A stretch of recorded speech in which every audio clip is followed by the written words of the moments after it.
Welcome.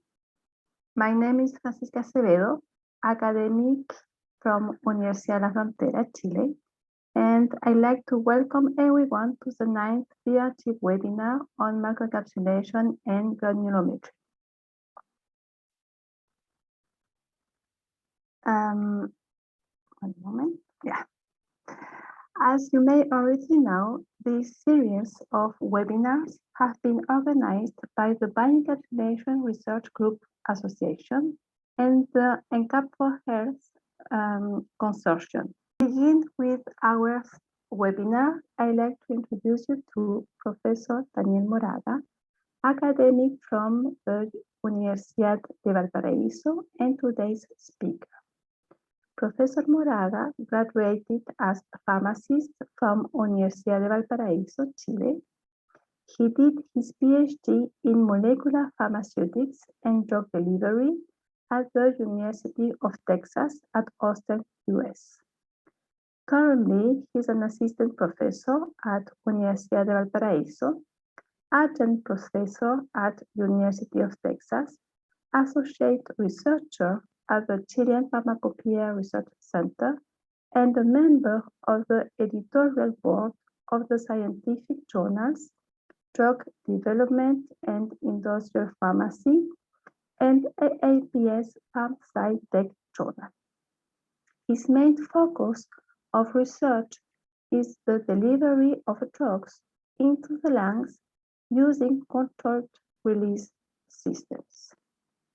In today's webinar, Dr. Moraga will be addressing an overview on the characterization of inhalable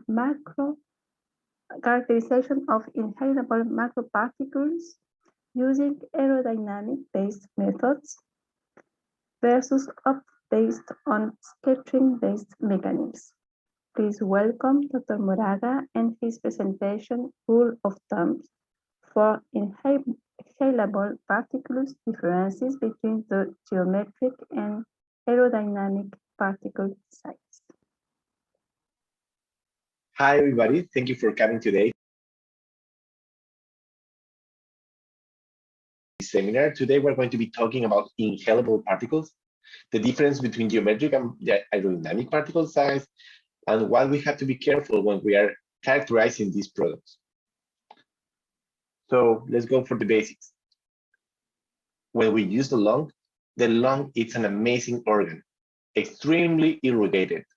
Therefore, if we get particles getting into the lung, those can have an effect locally, or they can actually have a systemic effect if they can be absorbed.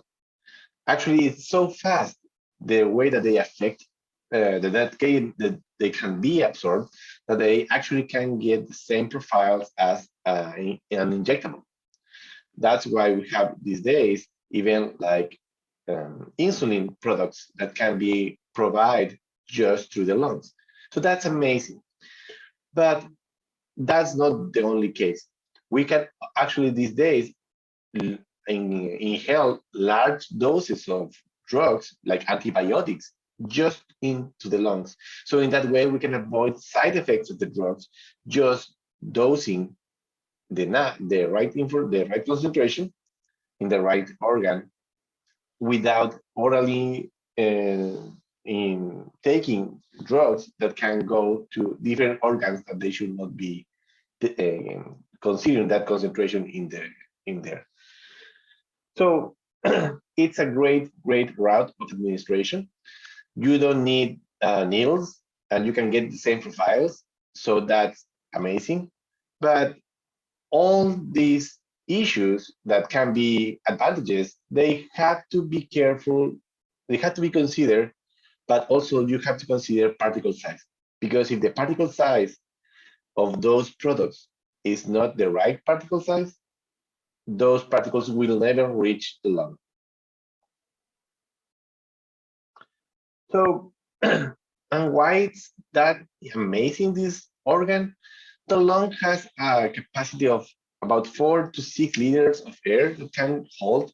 But also, if you take all the tissue and you spread it, you can have like an average surface area that is almost the same as a half of the court of tennis, which is amazing. It's huge, like way larger than just the intestine. So this is the reason why we are so interested in studying the lungs as a route of administration. If we go through the devices and systems that we have available to test these products, to use and provide these products to our body, we have to consider two main categories: the oral inhaled drug products, which is the inhalers that we recognize as albuterol for asthma and COPD, and nebulizers. But other alternatives are also intranasal drug products that we can use to provide a drug in the nasal cavity, and in that way you can actually dose even the brain, because the brain is connected to the nasal cavity. That's amazing as well. But that's a different story. I'm not talking about that today. So we have many categories or technologies that are related to inhalable drug products: nebulizers, dry powder inhalers, soft mist inhalers that are droplets of water, PMDIs or pressurized metered dose inhalers. So the amazing lung has to challenge with all these devices, and the way that they generate aerosols is different between one and the other. So when you want to characterize these products, you have to be careful on what are you actually measuring. Is this a solid particle? Is this a liquid particle? It is a transparent particle? We're going to see about all these details now in the next slide.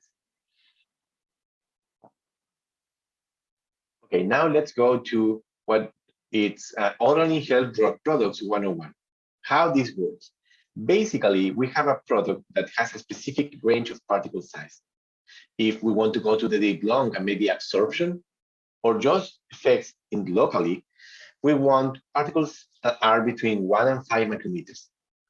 Particles above that, they will stay in the upper airways or maybe just the oropharyngeal region.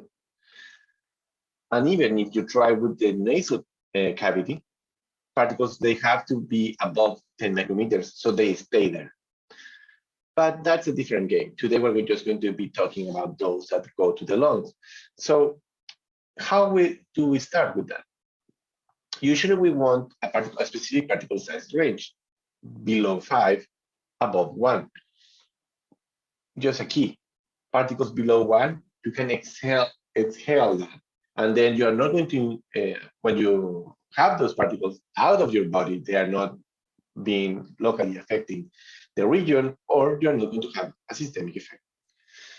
But you always start with a drug that has a particle size that is larger than you need.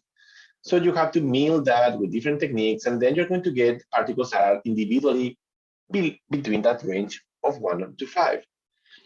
The problem is that everybody that works on these regions, we know that those particles tend to agglomerate, and after that, they don't behave as a particle size of between 1 and 5 micrometers. They tend to fly through the airways as a particle that is larger, and those particles tend to impact earlier, and they stay just in the mouth, the back of the throat, or maybe the upper airways, but they never make it to the end, to the deep lung.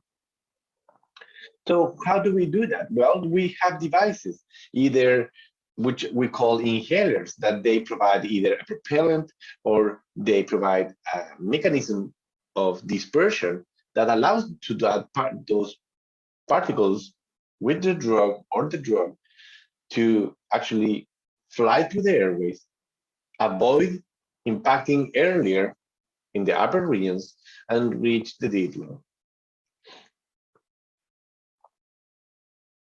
So aerosol deposition will be part of our anatomy, and that is because our lungs are a specific filter to prevent any foreign particle to actually reach the deep lung. If we go to the mechanisms of how they impact, well, I told you before, between 1 and 5, they will sediment and deposit on the surface by gravitational effects or just sedimentation. Between 1 to 3, again, same mechanism, but those are below 0.5 or maybe 1 micrometer size. Those actually they have Brownian motion or Brownian diffusion, and actually that's why they deposit in the in the airways. But those particles are those that when you have people like, let's say, vaping or just like taking a smoke from when they are like relaxing, and they exhale, they release particles, and those particles, those that were out of their system, they are out because those have a particle size at below 1. So they don't have enough mass to actually impact and deposit in the deep lung or in the lungs. So, and this is just a graph that shows you that actually the deposition efficiency, which go from 0 to 100, correlated to particle size. And when it's alveolar region, we have more deposition between 1 to 5, and when we have mouth and throat, which is the upper airways, well, we have more deposition when the particles are above 5. Again, particle size is everything, and that's why we are going to have this discussion today. This is a different approach. When we are actually studying this, we're noticing that it's not just about particle size, it's also about the velocity or the flow rate that you have when the patient is inhaling.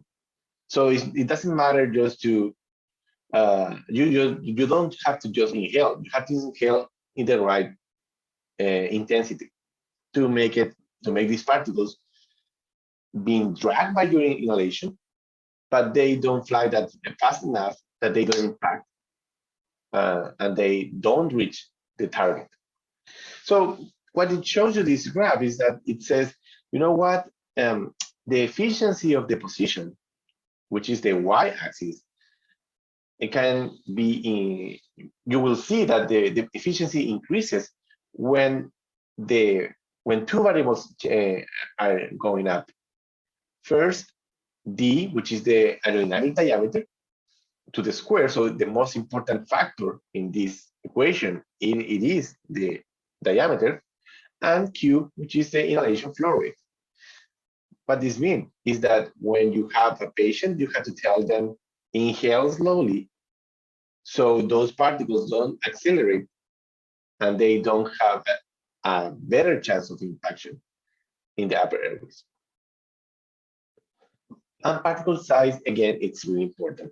If I show you the distribution from our CFD, computational fluid dynamics study, you will see that the larger particles, which are the red ones, they impact usually in the back of the throat or the region where we have the tongue. And then the smaller particles have a better chance of actually avoid these surfaces, and they actually can reach lower regions in the lungs. And this happens everywhere. If we have a kind of pain and we start spraying a surface, you will see some particles that are coming back to you, and those are small particles, so small that they didn't have enough mass and velocity that, because of the inertia, impact the surface. So they avoid that impaction, and they keep going, and they fly around you. So with that in mind, we have two different methods, measuring methods, to characterize the particle size of inhalable drug products. The first one is the laser diffraction technique, and the second one, multi-stage cascading factors. The ones that are more important and highly recommended are the multi-stage cascading factors. However, they are time-consuming.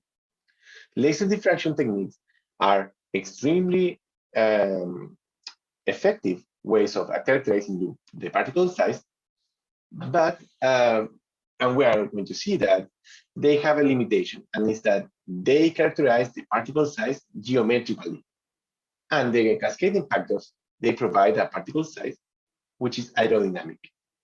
And I know that you are like, what is the difference? We're going to talk about that soon. So let's go for the application with laser diffraction. A laser diffraction is this amazing technique. You have a laser beam that goes from the laser source to a sensor and catch those particles that are flying through the laser, and based on some algorithms and which are like based on physics of the patterns of light, it can actually give you the particle size of those particles that are crossing the line, the laser. How does it work?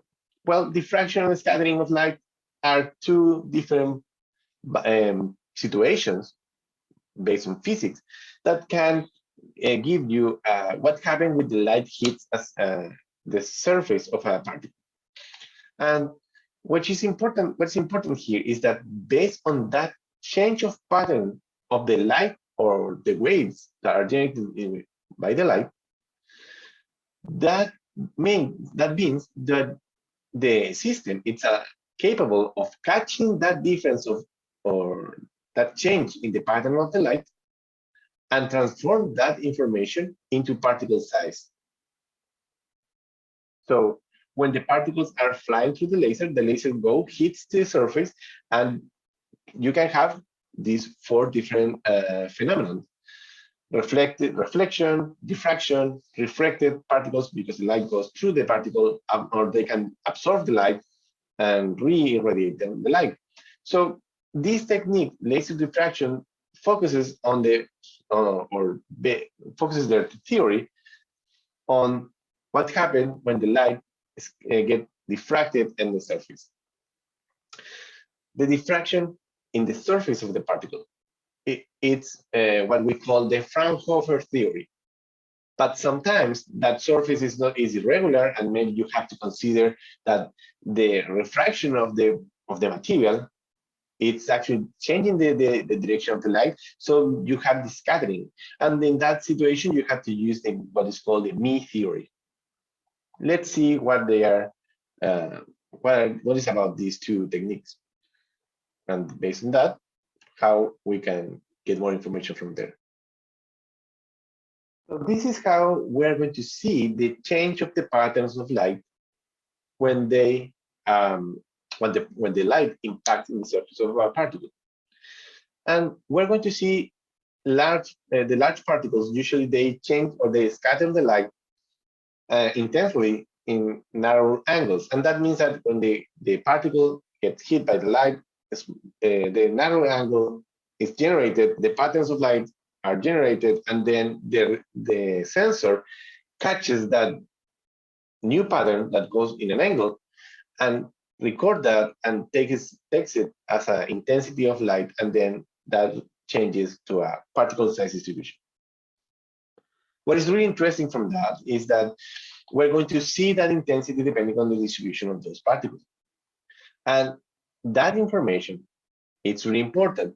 However, the problem with this technique is that even though it's amazing because it's really, really useful, can record and can get data from thousands or millions of particles in a fraction of a second, the problem that has is that it has an assumption in the theory that works behind in the algorithm, and is that all those particles are assumed to be spheres.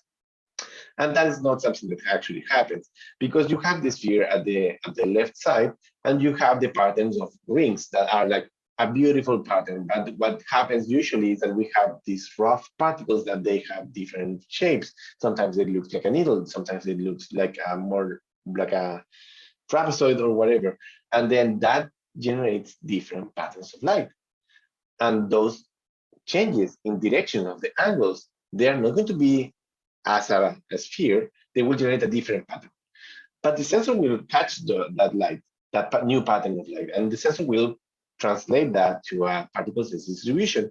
So we have to understand that the technique has that assumption, and based on that, has limitations. However, it's really fast, and you can test a lot of samples, and you can make arrangements to get a better interpretation of the information that you get from the technique. So this is what I was talking before. This is the the source of light, and where is the 7? The 8 is just the lens that translate that pattern, that laser, and then we have the particles that are flying around. They get hit by the laser, the angles of the light changes, and then the receptor, or like the sensor, catch that pattern of light, new pattern of light, and then translate that to information. Usually the Sympatec Helix, that is an instrument that I will be using as a case study because I have a lot of experience with that, but exist other companies like Malvern, Malvern Sizer, the 3000, or other devices. The system has many sensors. All those sensors are distributed by for different particle size ranges. So it's really precise. The problem, or something that is why I call this seminar, the rule of thumb for characterization of particles is that first, this is considered a geometrical particle size. Let's say that we have a microscope, we go and we catch those particles in the microscope, and we take a ruler and we catch the particle size. Okay, that's the geometrical particle size. Then this technique provides the same size. Stay with that and keep that in your mind for now. Now, the thing is that the instruments, the laser diffractions, gives you 3 types of options of particle size distributions based on area, volume, and area, volume, and number of particles. And that it's important because the data that you can get, if you don't understand how the device works, can be really random, or you are not going to be, it's not going to be easy for you to understand what you are getting, or you can get some misinterpretation from that. So this is a really good example from Horiba, one of the companies that actually provides these kind of instruments. And it's an excellent example. Let's say we have these 9 particles. 3 of them have a diameter of 1 micrometer size. 3 of them has 2 micrometer size, and 3 of them has 3 micrometer size. So basically, if we just go by particle size and number of particles, we can get a distribution of 33% of the 9, like 3 out of 9, or 33% have 1 micrometer size, 33% 2, and 32% 3 micrometer size. And that is how the distribution will be shown to us if we go by particle size based on number of particles. But if we see, what we can see is that those particles have a different volume, different size. Like if we just go by, if we actually catch that size, and that's the example that we have here. Like the volume of all those 3 particles are 0.52 micrometers, and then for the yellow ones are 4.2, and then for the blue ones it's 14.1. So basically, if we sum all that, it's sum of all those, of the total volume of the particles that were crossing the laser, it's 18.8. So if we try to show the distribution of particle size, but this time by volume, we have that actually out of all the volume of the particles that were crossing the laser, just 2.8% are particles with 1 micrometer. About 22% have 2 micrometer size, and actually 75% of the particles have a volume which it's related to 3 micrometer size. Why this matters, and actually why this is one of the rule of thumbs when you use these kind of devices. It is because for pharmaceutical products, it's more important to show your data based on volume and not based on number of particles. Actually, number of particles and surface area are just a way of representation, a way that the system allows you to represent the data, but just to compare with other techniques. But for pharmaceutical products, we are interested on the volume, and the reason that is because larger volumes, larger dose. And that is the correlation that we want to do later on. If we go by number, let's say that we want to do that, then it's because it will be because we are doing the same analogy with the particle size distribution by number that we can do from microscope and maybe image analysis that we can actually measure. And that's an important technique that we can use. But as you see in this graph, you can get totally different particle size distributions if you analyze by number and if you analyze by volume. So you have to consider this. Whatever data you are getting from the laser diffraction, you have to be sure that that data has to be shown either in volume, in area, or number. And you have to be sure that what are you watching, because you can get wrong decisions based on almost completely opposite graphs, just because you are changing the way that the system show you the data. Now, let's go deeper in this technique. We have to consider that actually the technique laser diffraction, it works based on two theories, the Fraunhofer theory and the Me theory. And Fraunhofer, it's one of the most, it's one of the theories that is more useful, but for particles that are usually above, some people say 10 micrometer size, but which is okay, which is actually correct. But Me theory allows you to measure more precisely particles that are below 10 micrometer size. In both techniques, you have assumptions, and the assumptions that I have here, are the different. What is really different? And for Fraunhofer theory, you have to assume that that particle is a sphere, but that particle is opaque. Therefore, you have just diffraction of light in the surface. But for the Me theory, you are actually assuming that that particle and that material actually may have a refractive index, and therefore you have maybe some light that crosses the material and change and have a shift in the pattern of light that after when it goes out of the particle. Then the Me theory corrects the data based on refractive index of the material that has to be known and is different from the media where it's suspended. People that don't understand laser diffraction makes a lot of mistakes in how they show their data just because they don't understand these basics on or fundamentals on laser diffraction. Hopefully this can help you to avoid that problem. But again, both Me theory and Fraunhofer are giving us geometric diameters. And why matters, and why it's important to actually have the power of controlling which theory are we using. And it's because when you use the Me theory, you are more precise for small particles. And when you use the Fraunhofer theory, you are precise, but when you are above the 10. So sometimes, let's say, when you are reporting particles that are below 10 micrometer size, you can get an over-reporting. You can over-report small particles when you use the Fraunhofer approximation.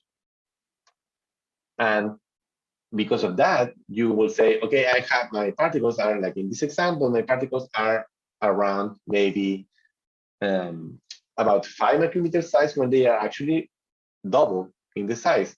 And that is just because the way that you measure the particle size, it's different because the theory that you use is different. So what is the message, the take-home message? If you are measuring, you have to know which theory are you using and the material that you are actually testing, and see if it has a refractive index that you have to consider for your stats. And that happens in this case studies that I put in this presentation. Let's say this one, it's for the lisinopril as a drug that actually has a refractive index close to 1.55, and actually you can see that the particle size can change from 4.2, 4.1 to almost 3.1 or, when you use the Fraunhofer approximation. So again, Fraunhofer gives you lower numbers. And that's just because you change the theory that you are using. So you have to be careful with that. Different case, Inhalable, again, refractive index close to 1.5. And then we have achieved that goes from 10 micrometer size to 8.7. You may say, okay, that's not a large change of particle size. But when we're working in the inhalation route, we really want to know what happened in the lower end of the sensitivity of the system, which is the 1 to 5 micrometer size. So for us, it's really important because when you say you have between 3 and 5, maybe with 5 you are out of the range, and with 3 you are in. But again, this is geometric particle size. Something that I want to share with you is these tables, and not just the tables, is the international standard, the ISO in 2009 released a particle size analysis document that provide a lot of the or several refractive indexes for several materials, and that can be really useful for you when you're doing a study if you want to follow the right technique of laser diffraction. So now, okay, we understood how it works. What is the theory behind? But we have to understand also that these particles, especially for inhalation, because this seminar is about inhalation, it's not that easy because you have to work with particles that are between 1 to 5, and they have the tendency to actually agglomerate. So we have to disperse those particles to their primary particle size. And in that way, the data that we get is actually their individual particle size and not the group particle size. And for that, we have to have a dispersion media that can be, you can use two different ones. You can use an anti-solvent because you don't want your particles to actually decrease in particle size because they are getting they are solubilizing in the media. And the other option, you can actually disperse the particles, the powder, in the air. In that way, what you want, it's always testing that you get a dispersed powder and that you get the primary particle size. And you don't want like half dispersion that show you bimodal distributions and maybe something went wrong. Again, I'm just using this as a case study for the company Sympathec, but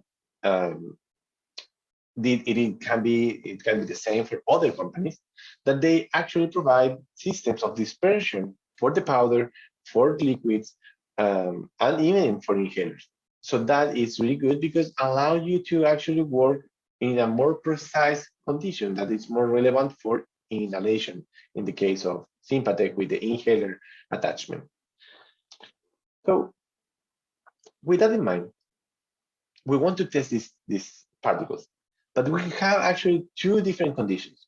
In one situation, we may have particles dispersed in a media, in liquid media, and then which is an anti-solvent, and they are confined. So the laser measures the particles that are dispersed several times, and then gives you the particle size distribution. But sometimes, actually, these are the way that you disperse the powder, for example, or the aerosol that is a liquid, goes through the laser. And then nothing tells you that you may have particle size distributions that are different at the front of the plume that is crossing the laser or at the end. So you have to be aware of that. And maybe it can be important for you. The data that we get as a report, it's a particle size distribution, which is really classic. Like usually these particle size distributions are normally distributed. And then we get an accumulative particle size distribution. So what we are going to get is the classic X10, X10, X50, and X90. And that information comes from the cumulative distribution. So where is the 50% of the population that has this certain particle size, which is about 2.5 in this case, and so on, so on, and so on. Same for the X90, same for the X10. However, how I said before, these particles are actually in motion, and then sometimes, for example, for a pressurized meter dose inhaler, those particles at the front of the plume, it's known that those are small particles, that the core of the plume has larger particles, and then the end of the plume has the largest particles. So you can also test the particle size at different times. And that's what you have in this curve. The red curve show you the optical concentration when the laser is getting blocked. And then you can actually just sample the particle size at the front of the plume, and you get the distribution at the left.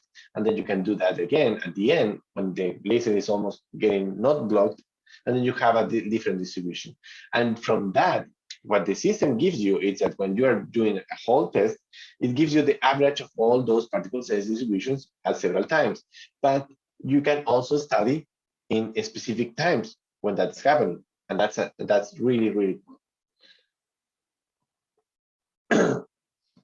The distance for, and specifically for pressurized meter dose inhalers, which are aerosols that generate droplets, and those droplets are evaporating really, really fast and in a short period of time, and depends on the distance. If you test the particle size at different distances, like in this graph, where in the x-axis we have distance in millimeters, and the volume median diameter, which, because I was telling you before, we test this based on volume. And this is the data from 3 different pressurized meter dose inhalers. And then those that have ethanol, that which decreases the particle, I'm not going to go in detail, but technically prevents fast evaporation, so makes stable the change in droplet size over time and distance. You can see that some products, they don't change over time or distance, and then, but for others that they don't have ethanol, you will see particle sizes that are changing as you get farther from the laser. And that is really relevant, because that means that those particles that are going farther from the inhaler and maybe closer to my throat, those have a lower possibility of impaction at the back of the throat. And that's important data for me, because I can design my inhaler keeping that property. But again, this is about rule of thumbs for what you do when you are testing these kind of devices. And this is a collection of data from the ISO and the USP, where they say if you use your laser diffraction and you want to test properly, you have to do 2 things. First, obscuration. If your sample has to block the laser to a certain level, you never have to use data that is below when the obscuration is lower than 5%. That is wrong, because that sensitivity of the device is not that, it will not be enough. And then you don't have to have the laser blocked, and like the obscuration should not be higher than, usually it's recommended 25%, but 35 is also an option. And that is because you have so much data getting collected, and the laser and so much particles flying through the laser, that when the patterns of light are diffracted, they go to the next particle and they diffract again, and then you have to have several diffractions, and then the data that you get is not accurate. Also, you have to test this at least 3 times, and then you have to have, because it's really precise, the technique, and really reproducible, you should not have coefficients of variations higher than 3 or 4 or 5%. The USP, it assumes 10% maybe, but usually with that, but that's a really good range. Like, and that shows you how reproducible is the technique. Dry powder dispensers, which it's important because I showed you before, you have to de-agglomerate the particles and then they have to fly individually so you can measure them individually. They provide power of dispersion that it goes through usually compressed air. So you can control that the primary powder dispersion, the power that it has, the pressure that it has, and so you can make reproducible measurements, and that's really useful for you to trust in your data later on. So usually, what is a really good recommendation with this kind of systems is that you have to make a profile of different primary pressures, like more energy of dispersion, more energy, and so on. And then you evaluate the D50 for those populations. So at the beginning, you may, if the power is low, you will see that the particles are flying just as agglomerates. Maybe in some point, you will have particles that are actually the particle size decreases, and that means that you have dispersion. But in some point, if you go too high, they actually start to break. If they are brittle, they will start to break, and then you will generate smaller particles, and those particles are not the real size that you want to test. So you have to be careful. Don't go that high in your primary pressure to test. It should be physiologically relevant to what it is, your inhalation effort. This is just a case study that shows the same what I was telling you, how the particle size shifts when you increase the pressure, and that it's easier to see here where we have primary pressure, low primary pressures at the left, and then the particle size are close to 8, and then they just start to drop, and then we hit a plateau after maybe 2 or 1.5 primary bars of energy of pressure. So with that, we know, okay, we hit the primary particle size, and that is what I want to test. With all that, now we understand how we can measure geometric particle size, and also consider as an alternative. I didn't show you that, but it's a really good alternative to do that with maybe a microscope. You can also do image analysis and test that. But for inhalation, the key factor is what is called the MMAD, the mass median aerodynamic diameter. And that parameter, it's collected from cascading factors, which are these 3 technologies that we have here in this slide. The first one, the twin impinger, which is the glass one at the right, it's the device that has been used for almost 50 years and was the first generation of cascading factors, and allows you to select what is at the top. That if you see for all of them, they have what is called the induction port. It's a kind of an L-shaped pipe, 90 degrees, that provides the surface that is similar to what we will see for the mouth and the throat. Of course, we don't have a 90-degree pipe in the mouth and the back of the throat, but it was the first approach years ago. Then we have the Anderson cascading factor, which is this top left, really good device. That is still available, and all of them are available. All of them are useful, and you can use, and it's okay to use them.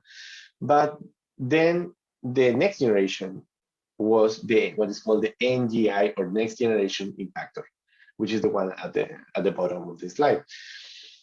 The difference between those two that are made out of aluminum is that, aluminum, is that both of them are really, they give you a resolution. They can give you what is called the MMAD. They give you the mass median aerodynamic diameter. The twin impinger just gives you the respiratory fraction. Overall, all these cascading factors, what they do is that you put an inhaler on them, you generate the aerosol, like let's say the classic pressurized metered dose inhaler that has albuterol for asthma or COPD. The powder or the particles of droplets you can say, in the case of liquids, they are generated and they start to fly through the system, and they are separated by particle size based on inertia. So let's see how they work. Usually, we want a device that generates particles or an aerosol like this one. So those particles have to be selected so we can actually separate the populations by segments or beams, and then with that we can make a particle size distribution. But those are not measurements based on geometric particle size. It's based on what is called the aerodynamic particle size. And what is this number? If we have these two balls, the basketball and the bowling ball, and let's say that they have exactly the same geometric size. We take a ruler and we measure that both, and they have a particle size that is the same. Okay, that may be true, but we know that the basketball, it's the density, it's lower. So if we throw them through there, the basketball will fly a longer distance than the bowling ball. And because of that, we're going to say that aerodynamically, the lighter ball travels more, it will be considered as a smaller particle. So if we go back to the cascading factors, which like the Anderson, that makes more sense because it goes like vertically. We will see that the bowling ball will hit the first plates where larger particles get deposited, and that's because how they work is based on inertia. So if the particle is larger or they are heavier, have a higher density, they will impact because they cannot avoid the impaction when they travel through the system. But if they have a lower density or a small size, as I was showing you before, like we have paint, can with paint, and we start to spray that, the small particles avoid the impaction and they start to fly around. Same situation, the basketball will be able to avoid the impaction several times and go to the more distal positions in the cascading factor, and will be characterized as a smaller particle. This is just same graph that shows you that larger particles impact because they cannot avoid that because of the inertia. The smaller particles, they have a chance of actually getting into the airflow because the cascading factors have a constant airflow going on that simulates the inhalation effort of the patient. Then, if they have enough, if they don't have enough mass or velocity, they will go to the next stage, and then to the next stage, and then to the next stage, until at some point they are, every time they are going faster, faster and faster, because they have inlets or like jets that decrease the cross-sectional area, and they make them go faster and faster. How do we calculate the particle size? Well, we get the distribution as we got that from the laser diffraction data. Here we have the trode or the induction port, stage 0, 1, 2 to 7, and the final filter. We got that particle size distribution. Then we get the cumulative particle size distribution as we did for the laser from the laser diffraction, and we calculate the D50, where the 50% of the population has a particle size lower than certain, lower than the 50% of the population. So that is kind of the idea. At the end of the day, the calculation for the D50 will be the same, but now we call that the mass median aerodynamic diameter. And the mass median is because it's the point, the median point, where the mass got distributed across the cascading factor. And that we get, this is just a plot that shows us that. So the NGI or the Anderson cascading factor, or even they both have the capabilities of showing us what is the particle size of the aerosol that went through the device, Because we know the particle size at different stages, we can actually predict, okay, this fraction of the total mass of the emitted dose has the particle size below 5. So we know that has a really high potential or probability of reaching the deep lung. So we can say that that is the respirable fraction, and that's how we categorize that, or also it's called the fine particle fraction. And that's how we categorize these aerosols. Some people say that it's also exists the potential that, okay, let's say you can correlate each stage with different with anatomy of the airways. But in reality, the truth is that actually that's not that real. And so far, we just have predictions of how these numbers can help us. But at the end of the day, MAD, it's the most important respirable fraction, or FPF, fine particle fraction, are the most important characteristics of these aerosols. And it's totally different from the geometric particle size. So you will say, okay, so why I have to do the geometric particle size if the aerodynamic is the only one that matters? It is true, but the laser diffraction, you can test several products really fast. And for this one, you have to take a couple of hours for maybe 3 or 4 runs. So it helps you to actually, the laser diffraction is a really good tool for screening formulations, and then the cascading faction factors are really good for the final formulation.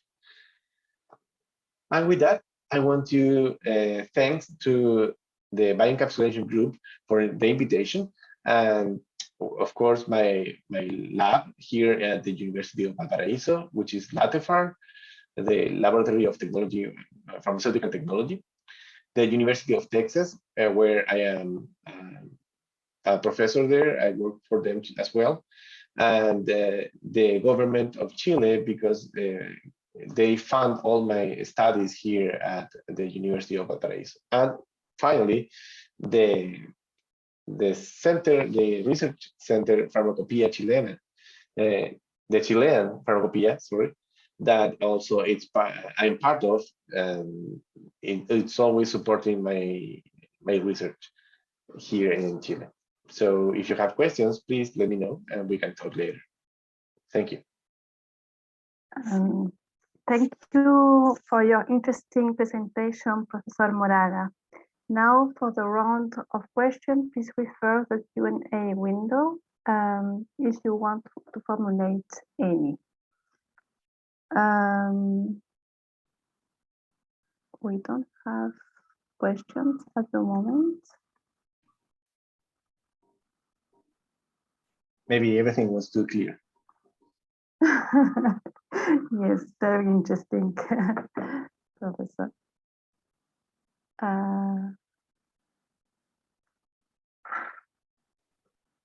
I did answer a question that was before in the Q&A window, so maybe just to let everybody knows about that one.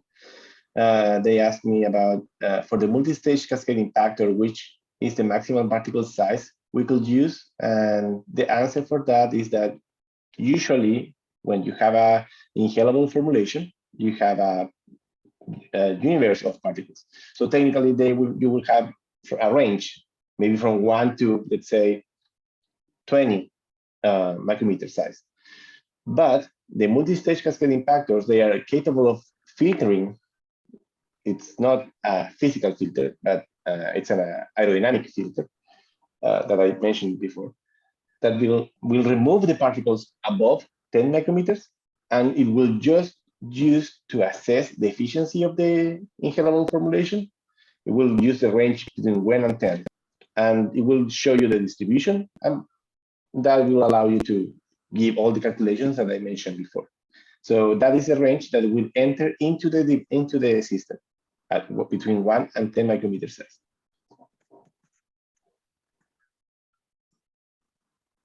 Thank you, Professor Moraga.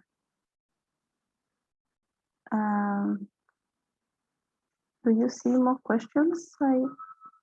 Yeah, I have another question from Rocio Morales. Yeah. Which yeah, is yes. said, which is the main advantage you find when using cascading factor instead of using imaging?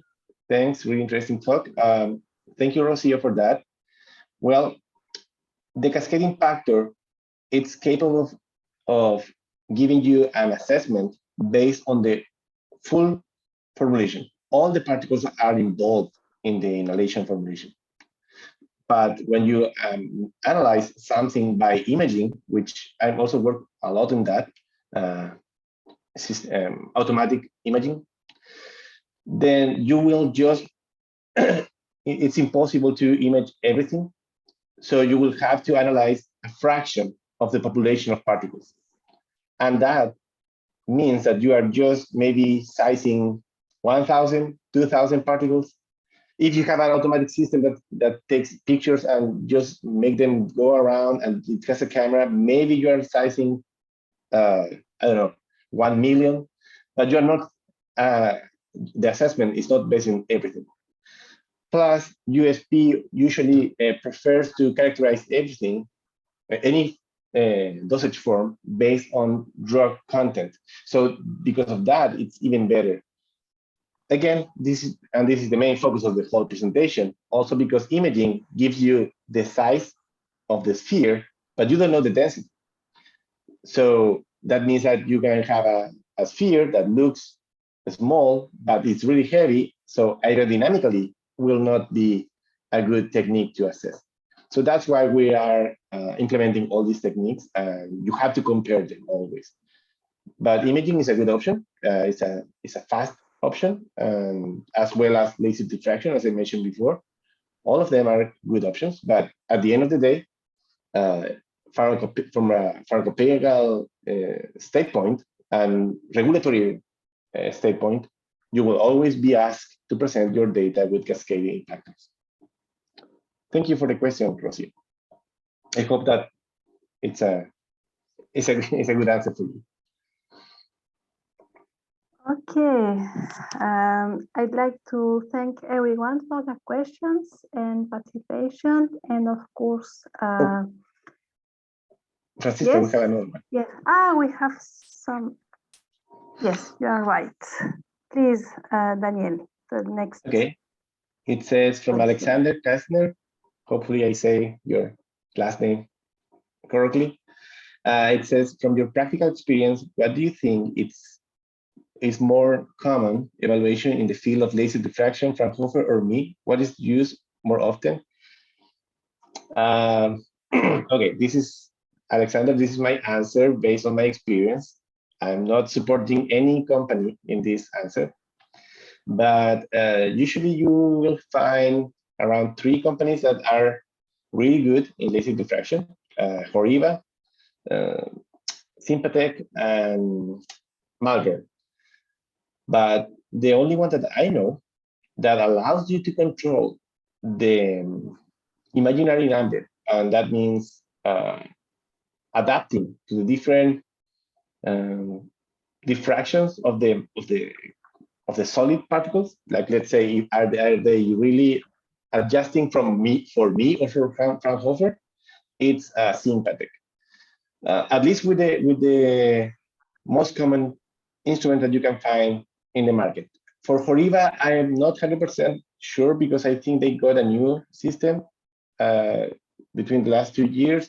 So I'm not really sure about that one. But for Sympathec and for Malvern, Sympathec is the only one that has that capability. And that's really good. And the reason of that is because laser diffraction companies, they start to simplify their methods. And when you just use Fraunhofer, it's almost like a black box. You are getting a number, but you are not adjusting correctly for the method development standpoint. It's not the best option. But the companies, they want to use their systems to screen fast. So they don't develop that much the methods, and that may bring some mistakes, at least based on my experience on AstraZeneca when I worked there, and from the research perspective in different labs in US. I figured that Fraunhofer is the most used for because you don't have to, for method development is quick.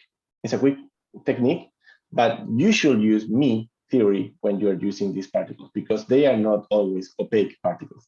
So you should use me theory most of the time, specifically for inhalation because it's right in the range where Fraunhofer starts to fail. So it's more appropriate to use me. Alexander, I hope that answered your question. And if you're interested in this, you can just send me an email if you need more advice on that. Yes, thank you, everyone. We have to move on. So thank you, Professor Moraga. And if you have more questions, please, you could write an email to Professor Moraga. Thank you, Professor. Okay. Thank you. Bye, everyone. Bye-bye. Now, I'd like to introduce you to Mr. Axel Wilde. Mr. Wilde studied physics and graduated in theoretical physics from the University of Duisburg-Essen, Germany, where he currently is an associate scientist. Nowadays, he's establishing ANASYSTA as sales and service organization for particle analyzers and is the managing director of ANASYSTA. Axel Wilde will be addressing advanced microflow imaging using the FlowCam by Yokogawa, fluid imaging, introduction to the technique and key features and application cases of the FlowCam. Please welcome Mr. Wilde and his presentation, Microflow Imaging, a valuable tool for R&D and QC.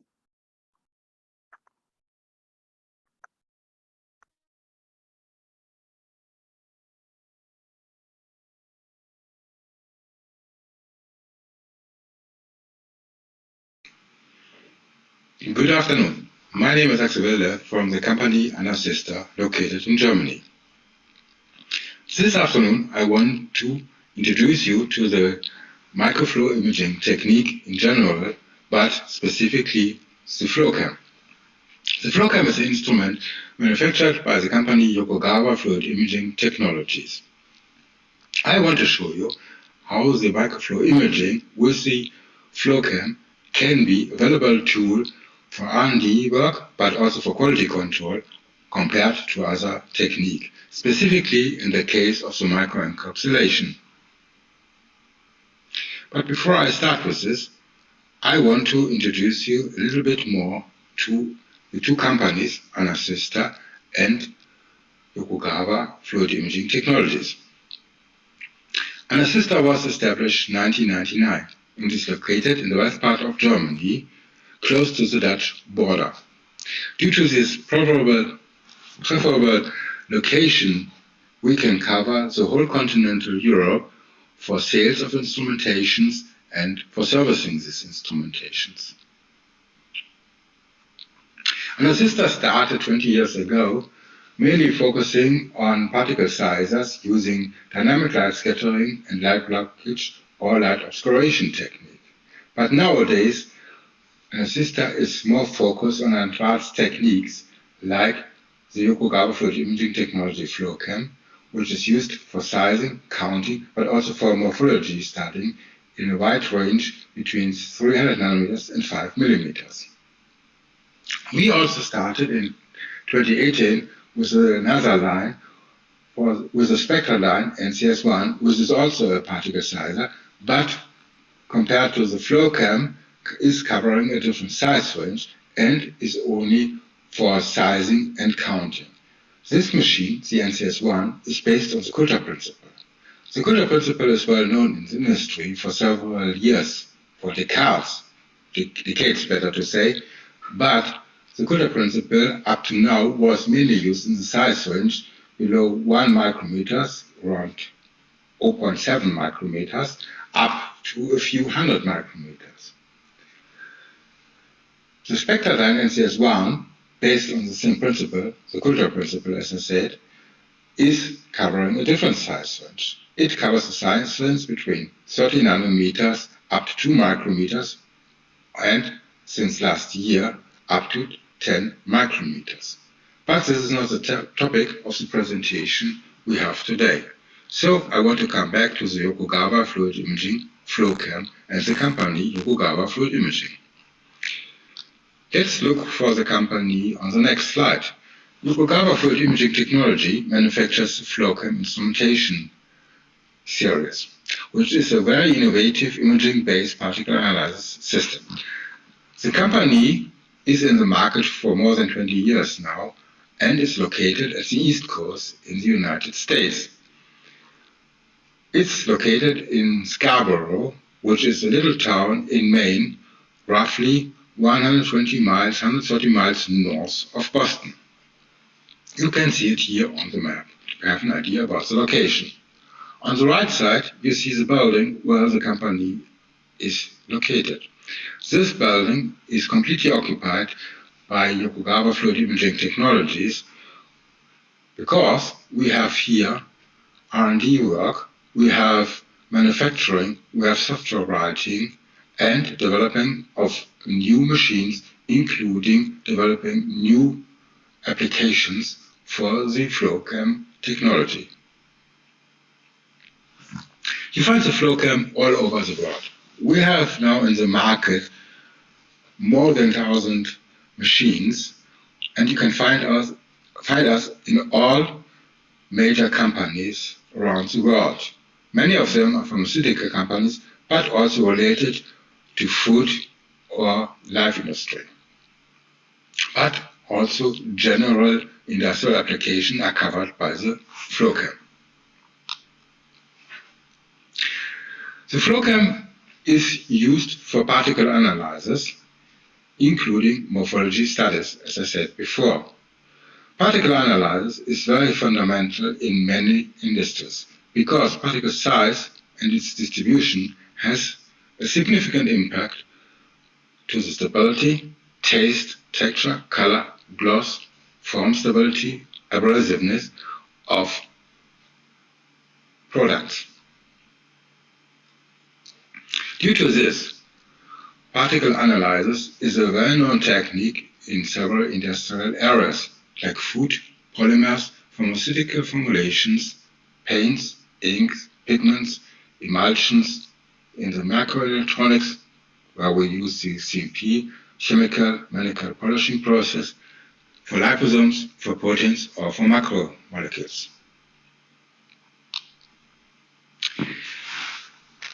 Also, many people are familiar with particle analysis and the different instrumentation doing this analysis. I want to give some time to the definition of particle analysis. Because the size of the particle can be based on different properties of a particle. It can be related to the volume of the particle, but also to the mass, surface, or projected area, for example. There are also instrumentations in the field which are determining the particle size and its distribution by techniques using sedimentation, scattered light, aerodynamic or hydrodynamic behavior, and many others. Particle size analysis, even used for decades now, is sometimes not a very easy topic because when we are talking about the size of particles, we probably have very different impressions what the size of a particle is. As long as we are looking for very simplified, very symmetric particles, like we have it in the case of the sphere, here on the left side, it's very easy to find an agreement what the size of such a sphere is. We can define it very easily by one value, which is normally the radius or the diameter.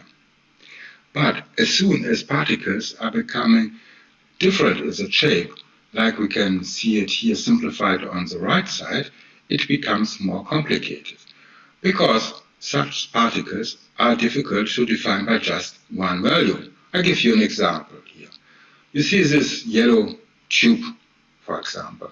So if I will want to ask you what is the size of this little piece of tube, I will probably get different answers. One answer might be it's the length, but another answer might be the diameter or the surface. So whatever answer we take, one value is not sufficient to characterize the size of this piece of tube. The same you can imagine here for the particle in the center, in the middle. So we can look for the diameter, but what is the diameter of such a particle? Is it the distance between these two edges, or is it this? Or is it measured on several distances and then looking for the average? So it's not easy to be defined. Furthermore, when we're looking into the field of instrumentations, looking for particle size and particle size distributions, we find many different commercially available techniques. I want to make a separation in two different groups. The first group is the so-called collective measuring techniques, meaning that you get the information about the particle size not individually from one particle, but from a whole bunch of particles, like I want to show you in this little sketch here.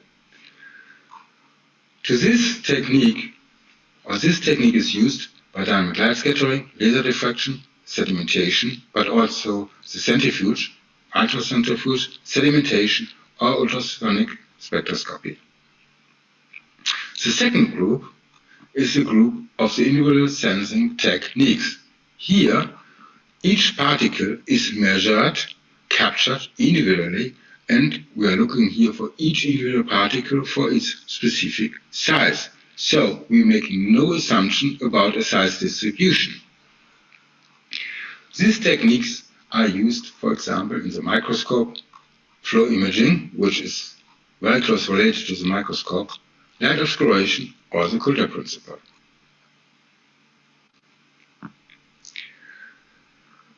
When we look by another aspect for the particle analysis instrumentations, we also have to keep in mind that every particle size instrumentation technique is covering a different size range. Here on this slide you find some examples. We have, for example, dynamic light scattering, which is mainly looking for particles in the range of the nanometer size, starting at 1 nanometer or even below and going up to 10 micrometers. Laser diffraction is covering, again, another size range, starting a little bit higher, around 10 or 20 nanometers, and going up to 100 micrometers, roughly. To give you an idea where the flow imaging technique with the FlowCam, for example, is located, we have this scheme as well. So flow imaging, which is a microscope technique, starts at around 1 micrometer and goes up to 1 millimeter or a few millimeters. One exception and one enhancement is the FlowCam Nano, which is dedicated for very tiny particles and just starts at 300 nanometer, which is the lowest possible range for an optical method, and goes up to 15 or 30 micrometers. How does the flow imaging technique work?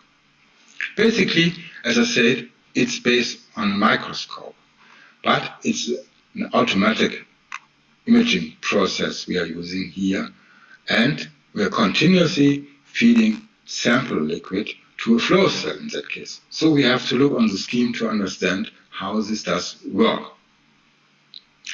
We have here the flow cell, which is used to have the sample passing in front of an objective, which is a standard microscope objective, and a camera capturing pictures with the help of this objective.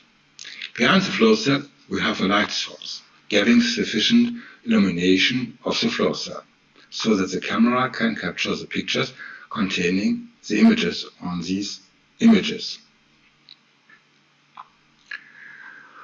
Because we have a continuous flow of sample liquid, we have a very high throughput of particles. meaning depending on the size range we are looking for and the concentration of the sample, we can very easily capture between 50,000 and 500,000 of particles per minute. But we are not only capturing these particles, we also get size information and morphology information. Morphology information can be up to 50 or 55 different parameters we are just determined for each individual particle in such a run. The testing concentration in the sample can be up to 5 million particles per milliliter, but it depends a little bit on the size. I don't want to go deeper into this, but for example, if you have particles which are around 5 micrometers, then you can very easily have concentration half of 5 million particles per milliliter or even 10 million particles per milliliter. As said, we have different setups covering different size ranges with the FlowCam. It starts with the FlowCam 8000 series, which is the 8100 and 8400, covering a size range between 1 micrometers and 2 millimeters. The FlowCam Nano, already mentioned before, is covering a size range between 300 nanometers and 30 micrometer maximum. The FlowCam Macro is very dedicated to the upper size range, so it starts just at 50 micrometers and can go up to 5 millimeters or slightly above. So if you're using the flow imaging technique, you can expect getting very fast and very accurate size, shape, and quantitative measurement for each particle, giving you a very good picture of your sample. You get statistical information about the morphology patterns, but also other informations like concentration. So, in contrast to other techniques where you get just graphs showing you a size distribution, so number of particles or concentration of particles over size, we get much more with this technique. We can have in the graphs, for example, volume distribution. We can have distributions showing how well the particles are close to the sphere, which we will also see later. But also, after we looked into the graphs, we can find out what type of particles we very likely will have contributing to this size distribution. Might it be spheres, for example, oil droplets, or are these more aggregates or fibers, like shown below here? To understand how flow imaging technique works, I want to use the next two slides. I don't want to make it too technically, but I give you an example for a very challenging particle to capture by flow imaging technique, and also very challenging for even more challenging for other techniques like light obscuration. If particles are becoming very translucent, it's very difficult for light obscuration to detect them very well and also determine the correct size of it. So here we have an example in this white frame. This is a protein aggregate. You can see that the part is very difficult to see. Some of the areas of these particles are dark, some of them are very light. This is related to the optical properties of the material the protein is composed of. So, how does flow imaging technique recognize these particles? The basic principle is that we have a thresholding triggering. This means that at the beginning of each run, we look for the background in the flow cell. By looking into the background of the flow cell, we determine for each pixel what is the saturation in the pixel without the presence of the particle. This will be then our reference value, which we have here in the scheme on the right side. This is the line in the middle. This is an indication for the saturation of each pixel. Now, during the run with the sample, we look at the same pixel. Will it become more dark, so less saturated, or will it become more light? And as soon as it exceeds a specific thresholding value, then we recognize this pixel as relevant. And by this, we're building up our particles, which we can see in the next slide. To make it more clear to you, I have selected a particle which is a little bit better visible right now.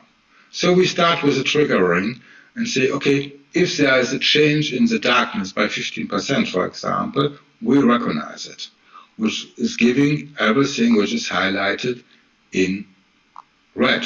But because it's not all over the area of the particles that we are exceeding this criteria, the algorithm of the software in the first step will recognize several different particles.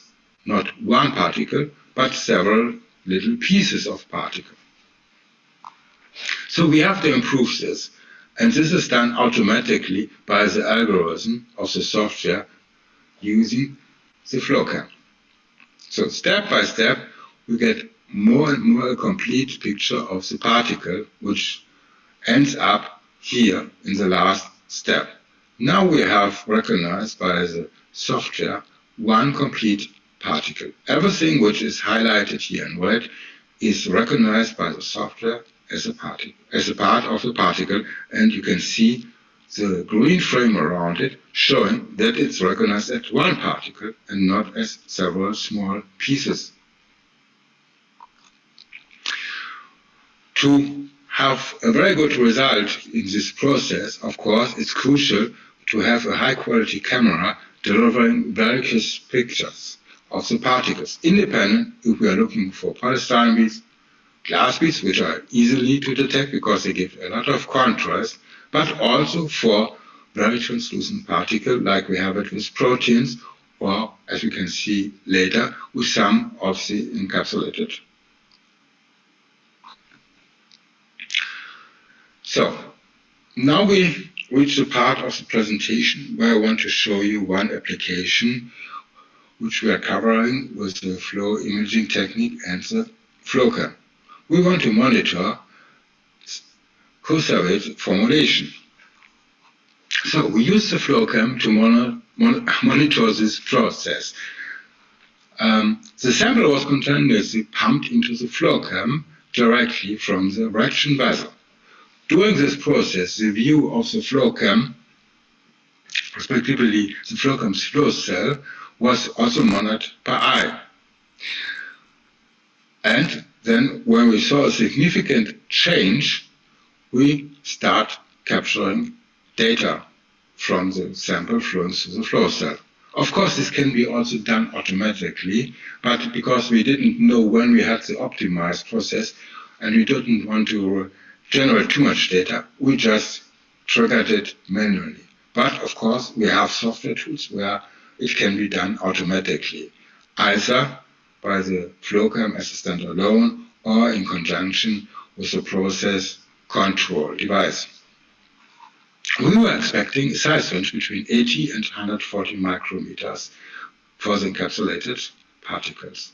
Therefore, the FlowCam was configured with a 4x magnification objective, was giving you a 40x magnification in total of the captured particles. And we use also a flow cell which has a depth of 300 micrometers.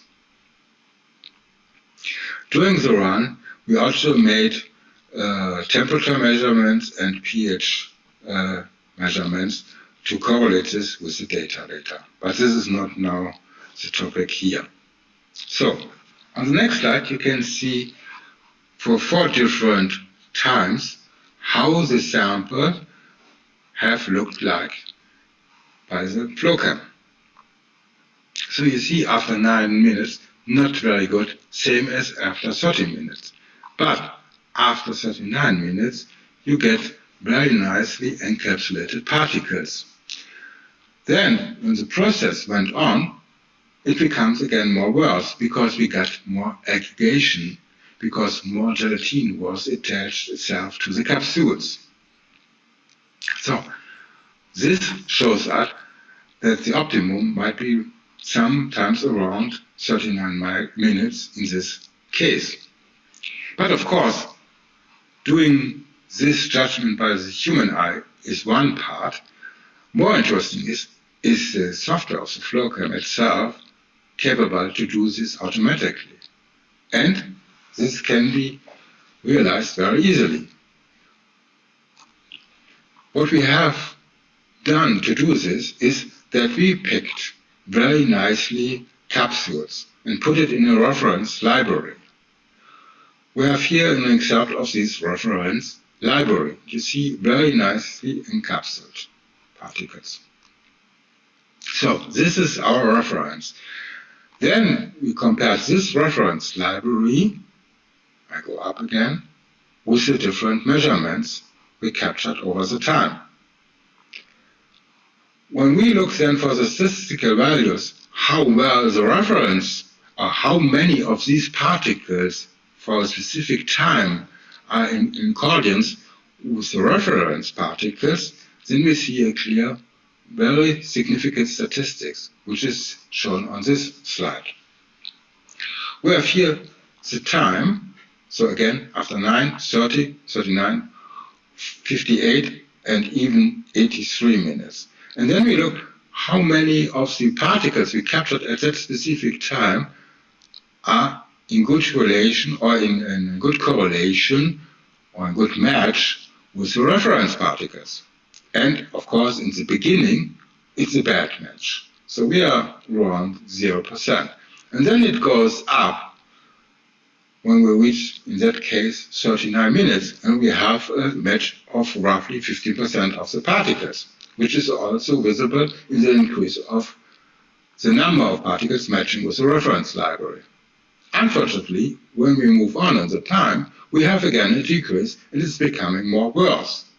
So this shows very easily that we can use the flow imaging technique, and specifically the FlowCam, for following the process and to optimize the process to get the best results for the encapsulation process. Before I come to the end of my presentation, I want to give you two other examples. First, we have an example where we are following a process where spheres are used. When these spheres are used in the process, which is done for several cycles, they start with a mean diameter of around 300 micrometers. And we have very well particles or spheres which are very well spherical, as you can see here. Of course, also in the beginning, we have some which are not perfect, which have inclusions, or which are slightly cracked, or having some debris on their surface. But what happens when we're using these spheres several times in the process? And this is shown on the next slide. Here we have the size distribution for, in one case, after one cycle, which is the red one, and the blue one behind it is for a sample of sphere, same batch, used for 20 cycles. And you see also in the cumulative distribution, there's a slightly shift to the larger sizes, which is also visible here in the mean diameter defined ESD, but that's not so important, but let's say the diameter of the spheres, they're becoming a little bit larger, but more important, the circle fit goes down.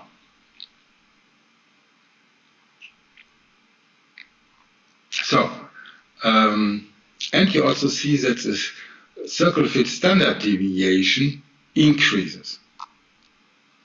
And if you look for the individual particles, you see very clearly that you get more cracked particles, damaged particles, or particles with inclusions. So this means that when you're running a sample for several cycles, they are becoming more worse. Another example, again, beads. Now beads in the size of 25 micrometers. The question the user had here, this application, is, first of all, what is the size of the beads I'm producing in my current batch?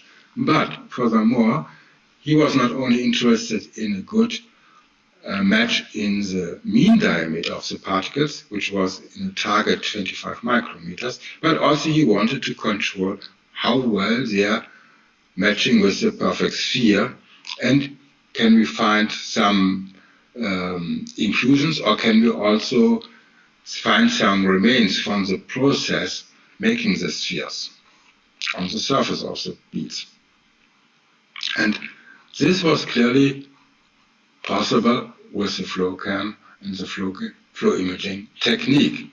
We could clearly find out which spheres are well defined compared to the ones which have which are disrupted or showing hard imperfections on the surface or even cracked.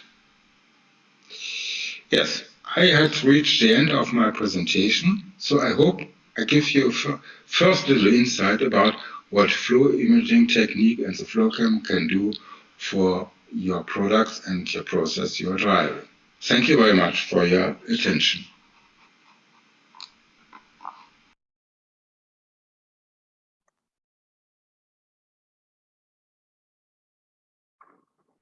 Thank you for your presentation, Mr. Wilde. Now we are ready for your questions. So if you'd like to make any one, please refer to the Q&A window.